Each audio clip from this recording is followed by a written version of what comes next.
Hello mga builders, good morning. Pasensya na kayo. Malamig ang panahon kaya tayo nakaganito. Bagong attire, no? So andito tayo ngayon sa sasakyan. Nandito tayo ngayon sa location ng project natin sa Nubista Subdivision, San Jose del Monte, Bulacan. So mga ka-builders, update po ako. Ngayon po ay araw ng Biyernes. So kami po ay nasa panlimang linggo ng aming trabaho. So ang babahagi ko po sa inyo yung aming mga ginawa na itong linggo na to. Yung pagbili ko ng tiles. Naghanap na po tayo ng tiles para dito sa project na to. Tapos yung pag-install na po nung bubong dito sa harapan. Pag-install na rin po ng tiles nung mabili natin. At saka yung paglalagay na natin ng lababo ng countertop. So yung lagayan ng lababo, yun, in-install na rin natin. Tapos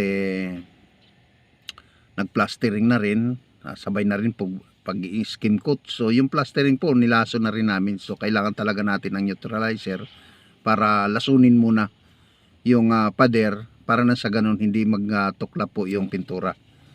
Okay po mga ka-builders, so ayan po ang ating update ngayon sa linggong ito para po sa patuloy na paggawa natin dito sa project ng Nubista Subdivision. So unti-unti po nyong makikita yung magiging development ng gawa namin. So mga ka-builders, ayan at tara, iikot ko po kayo, ililibot ko kayo dito sa aming proyekto kung saan yung aming mga gawa ay unti-unti nang natatapos. Okay?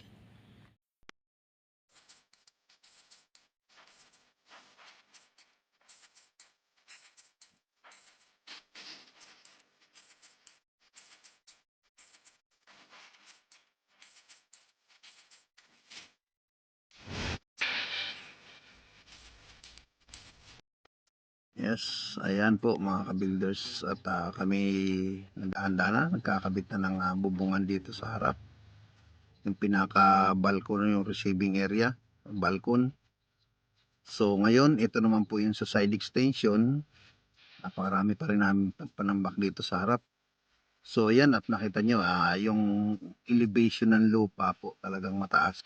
So ayan mga ka-builders, kami mag-uhukay pa nito.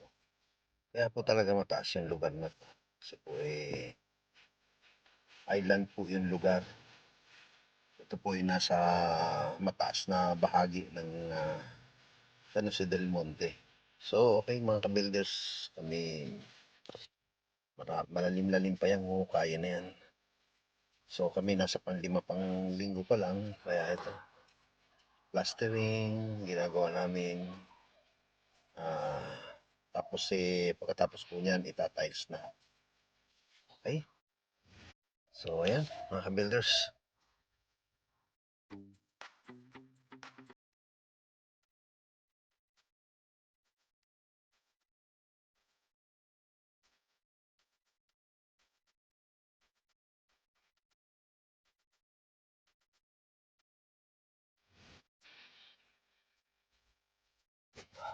Ayan mga ka-builders, ngayon po ay namasyal tayo rito sa bilihan ng tiles upang mamili ng gagamitin nating materyales. So ang gusto po ng may-ari is marble. So hinahanap natin yung marble type. Ayan. Tapos hindi siya glossy dahil nga po sa may bata. So kailangan parang matte lang po yung flooring niya. Ayan. So nakakita na tayo ng isang design na gusto ng may-ari. Tapos ito. Ayan. Parang similarity lang. Pero bago tayo magdesisyon na bilhin yung tiles na yon, ito nga po, kailangan i-contact po muna natin doon sa may-ari. Kasi napakahirap po desisyonan kung ang masusunod po ay tayo na gumagawa. So dapat po i-consider natin yung gusto ng may-ari. para po sa gagamitin nating materialis. Kasi mahirap naman po yung tayo na lang basta-basta ang nasusunod sa pag gawa nung kanilang, lalo na sa mga accessories na hindi naman sila komportable. So sinasangguni pa rin natin yung kagustuhan ng may-ari. Okay po, kahit na po ang kontrata namin ay fully finish, kasama na po yung accessories, yung tiles, kailangan i-consider mo pa rin na ipaalam sa kanila kung anong tiles ang gagamitin. Kasi nga po, isa pa, nasa malayo po sila. So, buo ang tiwala sa atin nung nagpapagawa na yung mga materialis na gagamitin, alam nila. Ayan, mga ka-builders. So, mahirap po kasi na didesisyonan kasi natin yung materialis na yung katulad ng po ng mga accessories na ikakabit nang hindi nila nalalaman. So, magkakaroon tayo ng problema doon, lalo na sa may-ari. Okay po. So, ayan. So, mga ka-builders, nakapamili na ako. Ito nga po, itong isa na to, dahil na-text ko na sa may-ari na ito na yung gagamitin. At naka-video call na rin ako sa kanya. Kaya, yun. Ayan, mga ka-builders, ginagawa na namin yung counter para po sa paglalagay ng buhos ng lababo para sa lababo. So, nakapag-tiles na rin kami dahil nga po sa kailangan na 5 linggo na trabaho. Kailangan nandoon na kami sa kasi dapat matapos namin to ng 2 buwan o 2 buwan at kalahati. Yun po talaga ang pero dahil nga po sa malaki tong unit na to, talagang ina-expect namin 3 buwan. At hindi naman o lahat ng trabahador natin puro sa finishing. So, selection naman po yung iba, puro wrapping lang. Kaya sabi ko nga po, dalawang klase yung aming trabaho. Isang finishing, isang wrapping. So, yung wrapping namin, nandoon na sa kabilang unit. Dahil nga po sa mag-uumpisa naman sila para doon sa pag-aasintada. So, ang matitira namin sa amin dito is puro finishing na. Wala nang erection o construction. Ayan. Okay po mga ka-builders. So, ito nilalagyan natin dito ng parang plant box para lagayan ng halaman. Para nang sa ganun, maganda naman yung kanilang harap. Yan. So, ang dami pa talaga nating titibagin at nakakote na panambak. So, yan. Ayan, oh. Grabe. Kaya, kailangan patagin yan.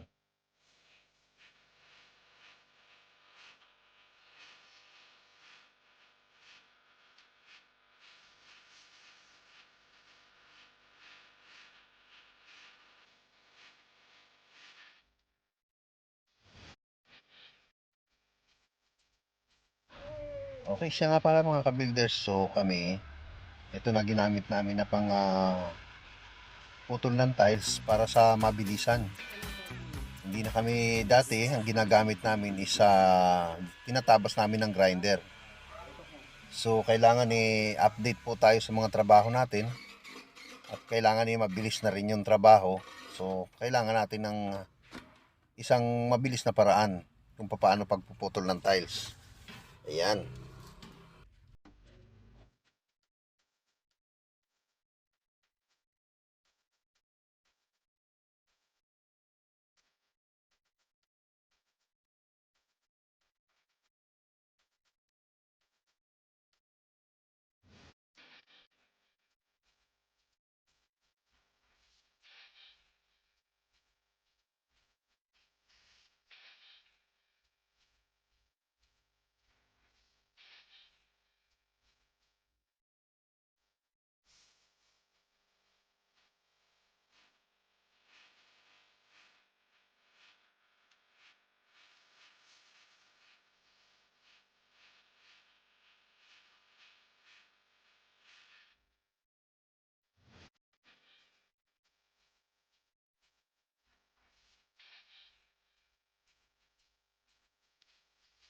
Ayan mga ka-builders at kami nakapag masilya na rin kapag kapahid na ng skim coat. So kung inaakala po ninyo yan is alon-alon, hindi po. Skim coat lang yon, so hindi pa po yan naliliya. So kapag niliya na po yan, ayun, doon mo makikita na pantay na yung kanyang wall. So hindi naman pagkapahid mo okay na kaagad yun, kailangan ipantayin. Okay po. So ayan, tapos na yung tiles dito sa baba at akyat naman tayo sa taas. Ayan. Yung tiles namin dito is ginagrout na lang. Para na sa ganun, hindi napasukin ng dumi yung mga singit-singit at nang maayos na. Okay? Ayan mga ka-builders at kami dumako tayo sa baba at ipakita ko po sa inyo yung lababo na pinormahan namin. Ayan. At tinaayos na lang para po dun sa pagbubuhos. So bubuhusan po namin ngayon yan. Okay po. Dahil nga po sa gawa ng kailangan nating apurahin. So dapat matapos kaagad natin itong trabaho na to. At sa susunod naman po, dito naman po sa balkon, ayan. Diyan naman po kami magtatiles. So pasensya na po, napakaraming kalat. Ayan. So naka-ready na. Ayun. Okay mga ka-builders, kainan muna, tanghali na. Ayan, at ang ulam namin ay ayun. Nagsising-sing-sing-sing. Lauya, lauya. Ayun. Lauya. Ayun.